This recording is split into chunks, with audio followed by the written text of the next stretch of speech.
Welcome back to Conflicts of Interest. This is episode 688. I'm the host of the show, Kyle Anzalone, and today I'm joined by Dave DeCamp, news editor at antiwar.com. Dave, how you doing? I'm good, Kyle. Thanks for having me. Dave, happy to have you back. I really have to have you on the show, I think, every month because sometimes what's going on is just so wild. And I know I talk about a lot of the news stories, almost all the news stories that you write on this show. It's just I kind of want to get some of your take on this too, because there's just so many different aspects to these stories. Like, one we talked about this week, US thought risk of Russia using nuclear weapon was at 50% in 2020. There was a coin flip chance that Russia could have used a nuclear weapon and the US policy didn't change. I mean, that's absolutely wild. So, Dave, before I start asking you questions, I want to mention that at antiwar.com, you're the news editor. I do the opinion editor stuff. So, news section, Sunday through Thursday, Dave is writing tons of articles for y'all. I put together the viewpoint section, the spotlight article every day.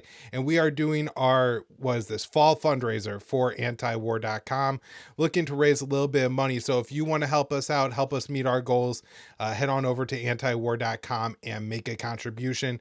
We've picked up a lot of steam at antiwar.com, so we're looking to make a little bit more money this time. That way we could get some more content out to all of you guys. I know we got some new columnists and some people coming back, so we'll definitely have more content for you at antiwar.com. Dave, anything to add to that? Yeah, I mean, if people like your show, like my show, like antiwar.com, this is how we are able to do it, is through these fundraisers. We're totally funded by our readers, and that's how we're able to do what we do. Yeah. I often forget to mention that you host Anti-War News, with Dave DeCamp, which is a fantastic show. I usually watch it every day after I do my show. That way I don't feel like I'm ripping you off too much. So guys, if you like this show, check out Anti-War News with Dave DeCamp as well. All right, let's get into the news section here today, Dave. U.S. thought risk of Russia using nuclear weapon was at 50% in 2022, new Bob Woodward book says. And so, Dave, I guess I wanted to ask you two questions here to start off with, because there's some people even in the alt media, the independent media, who have thrown a little bit of cold water on this story, saying, well, it comes from Bob Woodward and it comes from the US intelligence community, so how do we even know this is true? And look, I guess I do see some, but what do you think? Do you think this is an accurate assessment of November of 2022?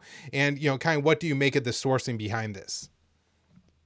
Well, yeah, I'm always skeptical of Bob Woodward, what he says. You can't get access for that long without kind of being fed certain stories that the intelligence agencies would want you to put out there.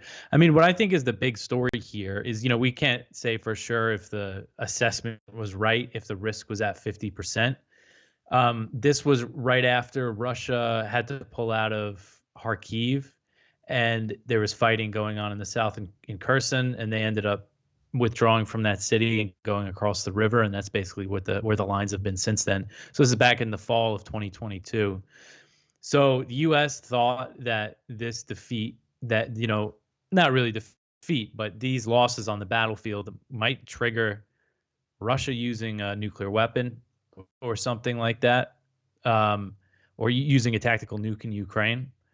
And so, again, whether or not that assessment is exactly right, if it was really at 50%, I believe, based on what we saw at the time, this was all public stuff, that the U.S. did think there was a big risk of Russia using a nuke at around that time. And the book gets into this. I mean, I haven't read the book. I just read the reports on it. The book's not even out yet, but it talks about the public warnings that we saw. And one of the biggest ones was President Biden told some of his donors at a fundraiser that the world was facing the greatest risk of nuclear Armageddon at any point since the Cuban Missile Crisis. And I remember when Biden said that, and I think we even talked about it on this show, like, well, maybe this means he's going to back down. They're going to de-escalate. But no, of course, since then, they've only escalated this proxy war. And what their response was, which was detailed in the book, and again, we saw this publicly as well. If you remember, this was around the first time that we saw any sort of high-level contact between the U.S. and Russia. Lloyd Austin called Sergei Shoigu, who was the Russian defense minister at the time, um, and the readouts and stuff said that they were talking about the risk of escalation or something. The Bob Woodward, where I think he takes some liberties, or where his sources take some liberties, is kind of, if you read what he said, Austin said to Shoigu. I mean, it almost seems like it's out of a movie. I didn't put all the quotes in there because it seemed a little far fetched. Austin gave him this big warning, and then apparently Shoigu said, "Oh, I don't like to be threatened." And then Austin said, "Well, we're the United States of America. We don't make threats. We're the biggest military in the world," which I just can't picture Austin or Shoigu saying things like that. But then there was also Jake Sullivan talked to Russians at the time. We knew that. Publicly, he was saying that if Russia uses a nuclear weapon, there will be catastrophic consequences. And I think at the time, with Russia kind of facing these battlefield losses, it makes sense for the assessment to be that the risk of a nuclear weapon being used might go up. But was Russia really considering it? That I don't really know. But again, it just goes to show kind of the recklessness of this Biden government, that they were just, their remedy was, oh, let's just threaten the Russians a bunch and keep doing what we're doing. Right, Dave. I think you make a couple of really important and excellent points there. The first being that even if Russia really wasn't a coin flip on using nuclear weapons, the fact that the Americans assessed this, and given the public statements we heard from American officials at times, that seems to be the case. And then the reaction, which we did get some of publicly, as you really detail out in your article. I think there were statements in January of the following year, and then in October and November of that year from U.S. officials threatening Russia publicly of what they say catastrophic consequences. What is that, the phrase that they were using at that time, that Russia would face catastrophic consequences? So it does seem to me that what Woodward is saying here is an accurate description of what occurred in the White House, what was presented to Biden, and this is how Biden reacted to it. Again, whether or not it's an accurate assessment of Russia's position or behaviors is maybe another question. And so, Dave, I was trying to remember, and then I looked back today, and it seems to be the case. So this assessment would have come around the time that the Nord Stream 2 pipeline was bombed, correct? In September of 22? Yeah, that's right. Yeah. And so, we saw that happen. And then there was also the 2022 offensive at this time. And there was never at this point in time anything to suggest that the White House was doing anything to mediate with Russia, anything to negotiate, anything to maybe curtail support to Ukraine, to drop essentially what I'm asking, Dave, is did any of the White House response involve anything other than threats? Anything you would see from the diplomatic side, the de-escalation ladder, or was this all escalation? Because I think that's the really important part of all this, because if it happens again, and let's say, as you've detailed, and it's been completely ignored in the mainstream media, Russia has changed their nuclear doctrine, and it's now specifically written to address what the U.S. is doing and planning to do with the proxy war in Ukraine. That would greenlight, Putin by Russian policy to use nuclear weapons if he chose to, say, in response to the U.S. allowing Ukraine to strike Russian targets deep inside Russian territory with U.S. long-range missiles. And that's something that seems to be a real possibility.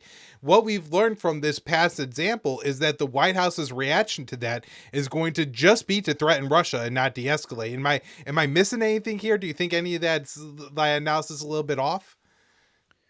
Yeah, no, I mean, that sounds right. I mean, the Woodward book says that one of the things Austin said was that, we have limits right now on our support for Ukraine, but if you do this, then all, constraints will be off. But that is just another threat. And then since 2022, they of course, I mean, there's all sorts of escalations.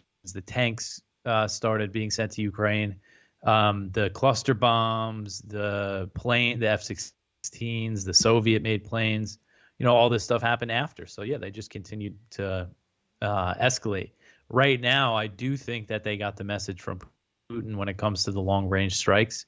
So I could be wrong, but I don't foresee it in the near future, them signing off on that. But it's certainly a chance, a few weeks, few months down the line. So you brought up the cluster bombs there, Dave, and this is kind of off topic. So if you don't have an answer for me, that's fine, because maybe that we don't have an answer is kind of the answer. But when they initially started sending the cluster munitions to Ukraine, it was, I don't want to say scandalous, but there was some controversy around it. Cluster munitions have a legacy of killing civilians long after they were used, and at the time, the U.S. was limiting Ukraine to striking Russian targets inside of Ukraine, meaning that Ukraine would have been bombing, sure, Russian soldiers, but inside Ukrainian territory that Ukraine would take back. And, these bomblets and submunitions that don't explode would logically be a problem for the Ukrainians. And I think there was some of this concern in the United States, and they said, oh, we're going to make sure the Ukrainians map out everywhere there's using these cluster munitions. And I haven't heard anything about that since, any of these maps of where these cluster munitions are used. So do you have any idea if they're still like adhering to this? Or I mean, as far as I could tell, they've sent at least hundreds of thousands of these cluster bombs to Ukraine, if not in the millions now. Yeah, no, I haven't heard anything about that. That's a good point. And I know they've just been sending more and different versions of them. They just got some cluster bombs that they could fire from their fighter jets now. Um, so, and then they have the ATACMS, which is basically the precision guided artillery rockets that are now, they have some of those packed with cluster bombs, and then the artillery shells. So, yeah, and it gets no attention. I mean, I always cover it because they don't always say if there's cluster bombs. There's, you don't see it in the press releases usually, but sometimes you'll see these reports like U.S. officials say, oh yeah, they're going to get some new cluster bombs in this next aid package. So I always make sure to cover it, but yeah, it gets barely any attention now. Yeah. All right, so I want to move on to talking about the Middle East here, Dave, because I mean, there's so much escalation going on here. Now, you've written a few articles in the past week where I've almost sent you a message, Dave, saying maybe you had a word out of your headline or something, because it almost doesn't make sense. U.S. says it doesn't want a ceasefire in Lebanon and supports the Israeli offensive. Are you telling me, Dave, that the White House that has spent the past 2.5 years screaming about how any country who invades another country is Hitler and Joseph Stalin trying to, reconstitute the Soviet Union, we're now backing an Israeli invasion of Lebanon, and we don't even want a ceasefire anyway? I mean, what the hell is going on here, Dave? Well, yeah, I mean, the mask is off, I guess, when it comes to Lebanon. Right before, well, actually, not before the escalation. This was right after Israel, blew up the pagers, blew up the walkie-talkies, and then really started bombing Lebanon. The U.S. was saying, oh, we want a 21-day ceasefire. They put out this big statement with France and a few other countries. Netanyahu rejected it publicly, and then he ordered the airstrike that killed Nasrallah, which involved about 80 2,000-pound bombs. And then after that, the U.S. basically and Israel started its invasion with ground troops. Now the U.S. is saying, well, we wanted a ceasefire, but now we don't support that, and they're calling for basically a change in the government. They're saying there should be an election, which I mean, it's just the country's getting totally bombarded. It's a really small country, Lebanon. So everybody's being affected by this, and millions of people are displaced. Over 1 million are displaced now, and now they're saying, "Oh, now's a good time to elect a president." And they're openly saying, they want Hezbollah's grip on the country to be taken off or whatever. I mean, they're saying that they want Hezbollah out of the government because Hezbollah has 15 seats in the parliament. So it is, in a sense, type of regime change that they're seeking here, and now they're just being completely open about it. So yeah, I mean, this idea that they ever wanted de-escalation, I mean, it's a complete joke. On the same day that Netanyahu rejected the ceasefire, the U.S. gave Israel a nice $8.7 billion weapons package. So they were never serious about it, those diplomatic efforts, but now they're just openly upfront supporting the invasion. And we just saw today Israeli troops are firing at the UN peacekeepers. At least 2 have been wounded. They've killed a lot of civilians. They've taken out entire residential buildings, killed a lot of children. So it's very similar to what we're seeing in Gaza. And Netanyahu is saying he's going to turn Lebanon into Gaza unless the people overthrow Hezbollah. It's just, I mean, it's just getting worse and worse there. And another thing, so it came out, Lebanon's foreign minister said that Nasrallah agreed to a ceasefire, agreed to the 21-day U.S. ceasefire before he was killed. Now, this also was confirmed by a Western diplomatic source speaking to CNN.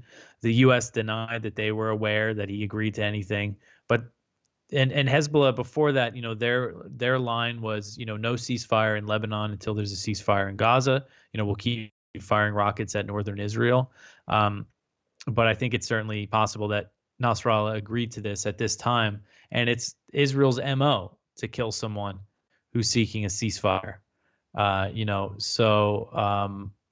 think that report is probably true. There's been more reports about it in Israeli media now. So, and we just saw Hezbollah's deputy basically saying that he supports any efforts toward a ceasefire that are being made by the Lebanese government.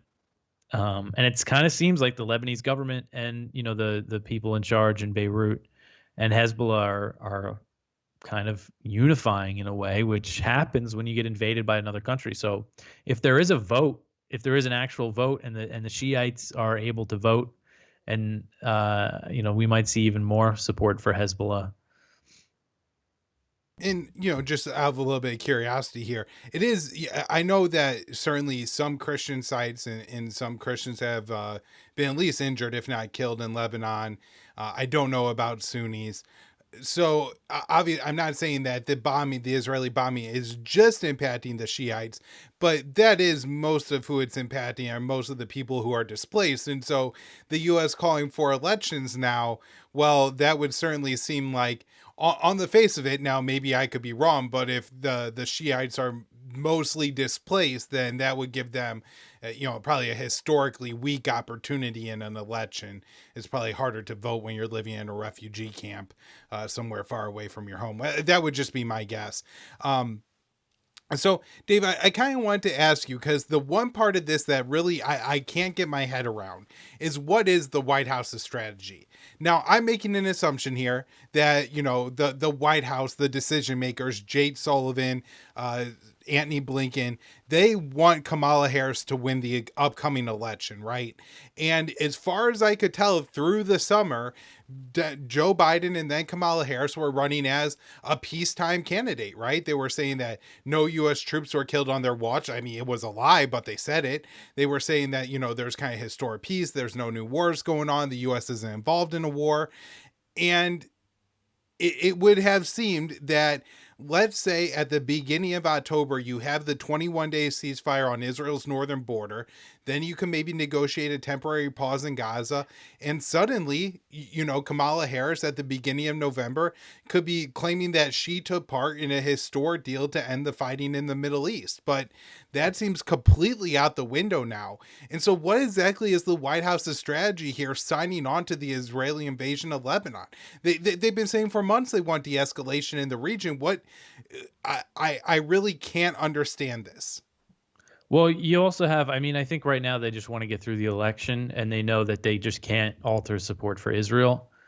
But you have people inside the administration like Brett McGurk and Amos Hochstein, who's an Israeli-born IDF veteran who's been appointed to reach some sort of peace deal in Lebanon, which has not worked out. We learned from a Politico report recently, and also from comments that you see, that they secretly were egging Israel on to do this, that they do see it as an opportunity to take out Hezbollah, and they think if they take out Hezbollah, then Iran doesn't have that much over Israel. So I think there are people within the administration, and maybe Joe Biden himself, who are just staunch Zionists and want to see Israel defeat and destroy. You would imagine this, they would have to calculate that this hurts Kamala Harris's reelection chance, right?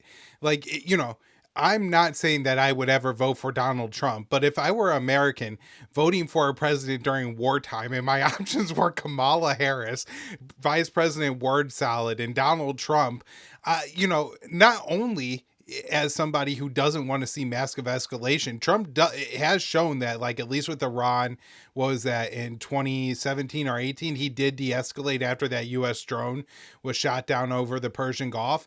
And so Trump, I mean, his rhetoric is absolutely insane on this issue, but he has shown some ability to de-escalate, and he is what appears to be a strong and more competent leader than she is.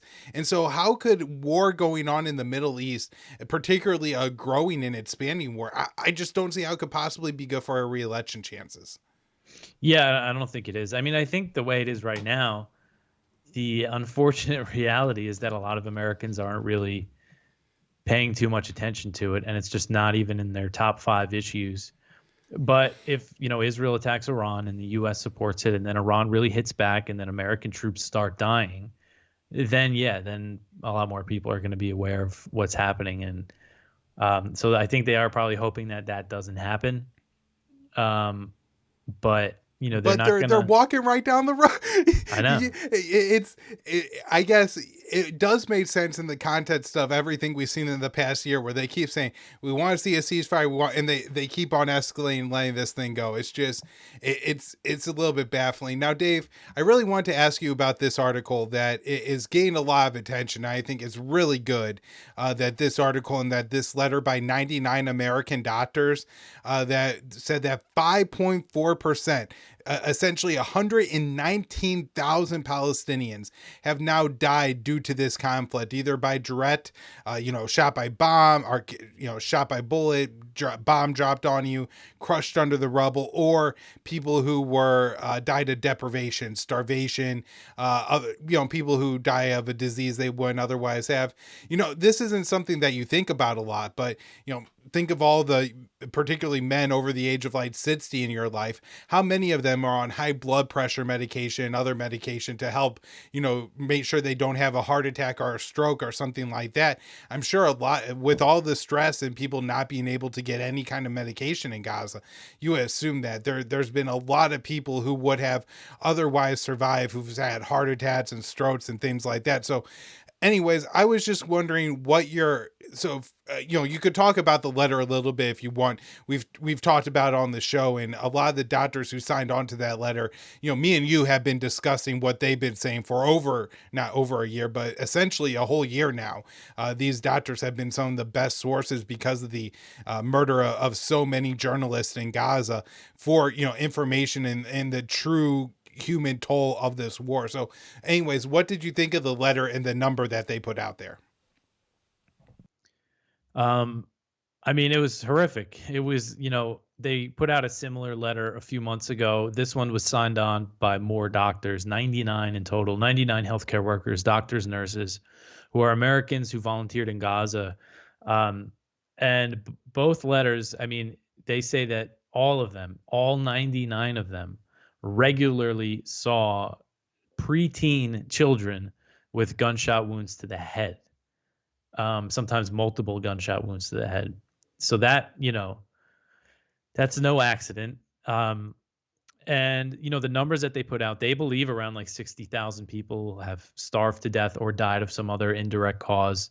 And it's tough for us to really know, but, they have their evidence there. They made their case in an appendix to the letter. And these are, again, this is 99 healthcare workers who were actually there on the ground. They said everybody is sick in Gaza, pretty much. Every child that they saw had a cough or had watery diarrhea or something, and the conditions are just getting worse. So I think the number could certainly be right. And for a little while, I tracked the health ministry numbers. When this thing first started, and Israel was killing hundreds of people every day. And the health ministry, Biden accused them of exaggerating, and then the State Department said, well, the number is actually probably higher. After a few months, their numbers, they stopped updating their numbers, and then they started saying that they were adding numbers from like credible media reports, so it wasn't as meticulous. But since I think they got more stable internet again, because Israel has been bombing the hell out of Gaza every day, but not nearly at the level that it was like back in October, November, December of 2023. They've become they've gone back to that really meticulous, like they count every body and every wounded Palestinian that arrives at a hospital and a morgue. They don't count the people under the rubble. And they just put out a list of 34,000 names of people who have been killed that they've identified. And I know when they did that before, you had these groups kind of vet the names and cross-check it with reports and with people, Palestinians in Gaza. So their numbers are certainly credible. And I do think that they are lower. So yeah, it's just absolutely horrific. And then again, the accounts that you hear from these doctors, there's one quote in there from one of the doctors saying Gaza was the first time he held a baby's brains in his hands, and it was the first of many while he was there. And one notable thing that they said is not a single one of them saw any sort of militant activity at any of these hospitals that they worked at. And this is, again, 99 people who were there. And Israel's been attacking every single hospital, and they say they didn't see anything. I mean, just to say, Dave, they said they were there for like a cumulative 250 weeks. And so that means, that at any given time, there were 5 American health officials somewhere in Gaza over that year. And none of them saw Hamas militants in the hospital. None of them.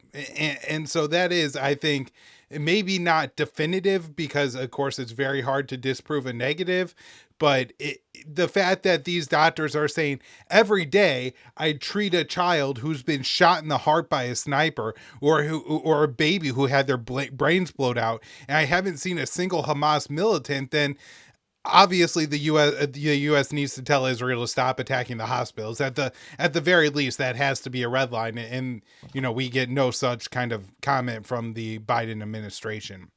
Yeah, no, they justify it. So yeah, I mean, it's just a really horrific account of what's happening there. There's one more thing that they said that I wanted to mention, but it slipped my mind now. Something with the hospitals, but I mean, I think that is big that not a single one of them saw any kind of militant activity. And people are all calling them liars and everything, but I mean, it's just, again, a lot of them are just Americans who volunteered to go over there. I mean, that they're like very Right. well-respected health professionals. It's not like they're activists or something. These are people with a skill that is desperately needed in Gaza, and they went over there and saw pretty much some of the worst things people can see. And I noticed in the letter, a lot of them seem to be people who do this kind of thing other places in the world. It's not that they are, some of them are personally tied to Gaza for a particular reason. They're Arab, they're Muslim, they're Palestinian, they're Jewish, and they feel some sort of tied to the land. But a lot of people say, I've been to Haiti, I've been to the Congo, I've been here, there, and everywhere else in the world where there's been these kind of humanitarian catastrophes. And not only do they say they haven't seen anything like this, they're saying they've never seen children killed in these ways. Mm-hmm. Yeah, and you would think this would make a difference, but it just seems like nobody wants to hear it. Yeah. So, Dave, last story up here today, and I'm kind of worried that this weekend, this is what I may be writing about, covering for the news section at antiwar.com. Biden says U.S. and Israel are discussing strikes on Iranian oil facilities. And again, this seems like an absurd escalation for the Biden administration to take just 4 weeks now before the election. We're possibly going to embroil ourselves in a war with Iran. I mean, do you think this is, maybe it's just bluster, maybe it's just talk? I really think the Israelis are planning on responding. I thought it was going to come on October 7th, actually. But what are your thoughts on all this, Dave? I mean, yeah, it seems like it's going to happen, and the U.S. is going to support it in some kind of way. There's reports that the U.S. is considering launching its own airstrikes against Iran. I lean more toward the U.S. providing like intelligence, maybe refueling some Israeli planes. But either way, they're going to defend Israel from whatever retaliation they get from Iran. And it seems like Iran's really not playing around here, that they're not going to restrain themselves anymore. That's basically what they're saying. They're saying any Israeli attack, we're going to hit you again. We're going to hit you even harder. So it seems like, yeah, this could really blow it up into a full-blown U.S. war with Iran, which is really crazy. Now, I don't think we would see like ground battles between the US and Iran, but I mean, there could be a lot of missiles fired at these US bases. We would probably see if the Shia militias in Iraq and Syria wanted to get on the fight, of course they would attack the US bases there, but I think then we might see some of them pour into Lebanon to fight Israel. And this thing just really, axis of resistance versus the US and Israel. I mean, I think that could happen. So, Dave, me and you this past week appeared on a panel for the EdSpat Money Show. It was one of the VIP panels. I think a couple of people in my audience got tickets. So, if anybody saw the event, let me and Dave know what you guys thought of it. But one of the kind of discussions around the panel was obviously the potential World War III, and of course, everything going on in the Middle East.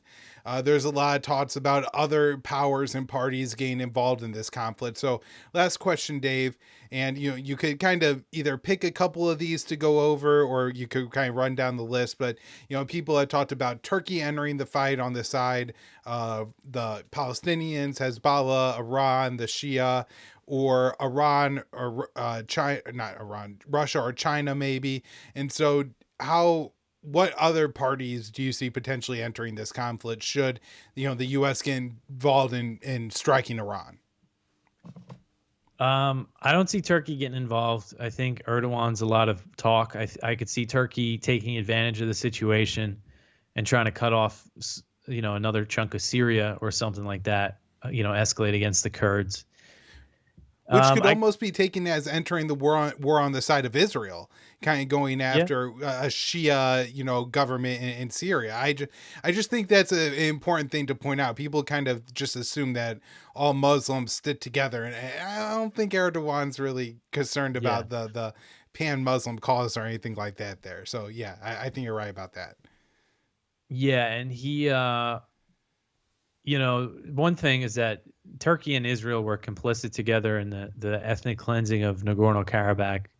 Azerbaijan gets something like 70% of its weapons from Israel, which is like that's a crazy number. But so he's a lot of talk, I think, when it comes to his threats against Israel. Russia, I mean, I could see Russia supplying weapons to Iran. I can't see them getting directly involved unless Israel starts going after their bases, which they recently like launched some airstrikes either on the base or like right at a warehouse on the base or right next to it. And Russia has kind of increased its rhetoric against Israel, saying that they're to blame for like everything, all these escalations. But there's a lot of Russian Jews in Israel, and I don't think they would really want to go to war against Israel. China, there's no way China's getting involved. This would benefit, like getting the U.S. getting bogged down in the Middle East. I think China would just sit back and call for peace, try to broker diplomacy. I think that's the smartest thing for them to do, and I think that that's exactly what they would do. So yeah, I mean the risk of this actually turning into World War III again. A big wild card here is Israel and Israel using nukes. That's a real possibility.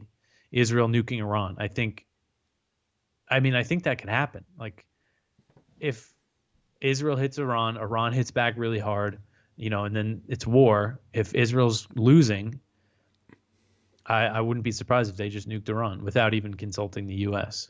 So that's the big risk. Then what would happen? Would Russia nuke Israel? I don't know.